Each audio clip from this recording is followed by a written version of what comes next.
اللهم صل وسلم وبارك على سيدنا محمد. لو قلت لكم ان رول اللحمه ده معمول بربع كيلو لحمه، بس ربع كيلو لحمه مفرومه، ما شاء الله عمل الرول الجميل اللي انتوا شايفينه ده. مش عارفه ازاي، بس عايزه اقولك ان هو بدون اضافات وبحاجات بسيطه جدا. ما حطيتش ولا بقى برغل ولا حاجات اللي انتوا بتشوفوها دي في النت، لا، ولا بصل ولا الكلام ده كله. ده لحمه صافي ما شاء الله. عايزه اقولك الرول ده كله لحمه صافي بربع كيلو لحمه مفرومه، جميل جدا وتحفه ما شاء الله. اكلنا منه النهارده وكمان باقي منه نتغدى بيه بكره. يعني ما شاء الله احنا اسره 4 افراد يا بنات.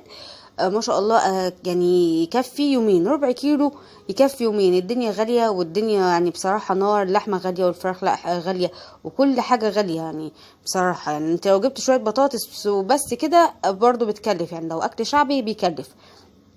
عايزه اقول لك ربع كيلو لحمه مفرومه، وينفع كمان تعمليها بلحمه جملي، مفيش مشكله باي نوع لحمه، حتى لو لحمه مستورده مش هتقول لا. يلا بينا، بربع كيلو لحمه عملنا رول اللحمه الجميل ده، حلو قوي وباضافات بسيطه جدا جدا جدا. ان شاء الله هتلاقيها في كل بيت. والرز ده رز عادي ابيض، رز يعني مصري، عاملاه بالكركم. ده ربع كيلو لحمه مفرومه. تمام، هتحطيه بقى في اي كبه عندك، اي مكبه، اي مطحنه صغيره، مفيش مشكله. اهم حاجه انك تفرميه كويس جدا جدا جدا. تمام تمام اهو. ده يا جماعه ربع كيلو لحمه مفرومه، مش ازيد من كده. تمام تمام زي الفل اهو. بصي انت بتتاكدي انه اتفرم كويس جدا. ايه بقى الاضافات البسيطه اللي احنا هنحطها هنا بقى؟ التوابل دي بتاعتك انت، التوابل دي في اي نوع توابل بتحطيها. اهم حاجه ان انت تحطي بهارات كفته، بهارات حواوشي مثلا، واحدة ماجي، ملح، فلفل اسود، بابريكا، توم باودر، بصل باودر، ده الاساس. ونص معلقة صغيرة من ممسوحة من البيكنج باودر. تمام تمام. وحطينا نص كوباية من النشا، وكوباية مية ساقعة، ومعلقتين 3 من الزيت. دي كل المكونات بس فقط لا غير. تمام تمام زي الفل. اهم حاجة تخلطيهم كويس جدا جدا، وتتاكدي ان هو الخليط اتجانس مع بعضه. تمام. جيبي بقى بلاستيك راب زي ما انت شايفه كده، ونزلي الخليط الجميل الحلو ده عليه. وبعد كده ظبطي بقى، عايز تحطي في كيس حراري مفيش مشكله، بس يعني ده الاحسن الافضل الايه البلاستيك راب، عشان تتمكني يعني منه وتقفلي كويس عليه، عشان مثلا ايه يبقى مثلا الرول حجمه مناسب دي. وبعد كده تحطيه طبعا، تلفيه مرتين 3 في البلاستيك راب، وبعد كده في ورق الالومنيوم برضو على مرتين كده تلفيه، وتتاكدي ان انت قفلتيه كويس جدا عشان ما يطلعش من اي جهه. زي الفل زي الفل. حطي بقى شويه ميه وحطي عليها مصفى، وبعد كده الميه اول ما الميه تسخن حطي رول فيه وغطيه، وسيبيه بقى قد ساعه ونص ساعتين كده براحته. ده التاني في الفراخ يا جماعه اللي انا عملته يعني يا دوبك خد ساعه، ده خليها ساعه، ساعه ونص، ساعتين، مفيش مشكله، لان اللحمه بتاخد سوا ازيد. هنا بقى يا جماعه بتفكيه. هنا بقى كان بصراحه تاني يوم انا بعمله من بالليل، وتاني يوم بنتغدى بيه. هنا بقى مسحيه كده بشويه زيت، وبعد كده برشه من البابريكا.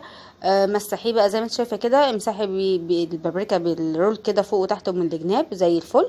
وهاتي معلقه صغيره من الزيت على النار وشوحيه. ده بقى يدي طعم التدخينه يا جماعه. يبقى ده رول اللحمه المدخن، رول اللحمه المدخن الجميل اهو يا بنات زي الفل.